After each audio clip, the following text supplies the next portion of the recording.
Good morning church family and friends, అందరూ బాగున్నారా?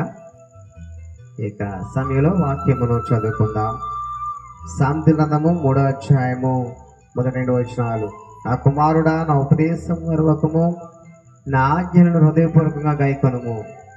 అవి దీర్ఘాయువును, సుఖ జీవితం గడిచే సంవత్సరములను, శాంతిని నీ కలుగు చేయును అని రాయబడింది. 4వ అధ్యాయం 10వ వచనంలో రాయబడిన మాట ప్రకారము, నా కుమారుడిని ఆలకించి నా మాటలు అంగీకరించడలా దీర్ఘాయుష్మంతుడు వగుదువు అని రాయబడింది. 7వ అధ్యాయం 1-2 వచనాలు. నా కుమారుడ, నా మాటలను మనసుంచుకొనుము, నా ఆజ్ఞలను నీ యొద్ద దాచిపెట్టుకొనుము. నా ఆజ్ఞను నీ యొద్ద మనసు ఉంచుకునేలా నీ కనుపాపములే నా హృదయస్థము కాపాడిన ఎడల నీవు బ్రతుకుదువు అని రాయబడింది. దీని ఆజ్ఞలు మనకు నెమ్మది కలుగు చేస్తాయి. దేవుడు వాటిని దీవించి ఆశ్రయించుకుందాం.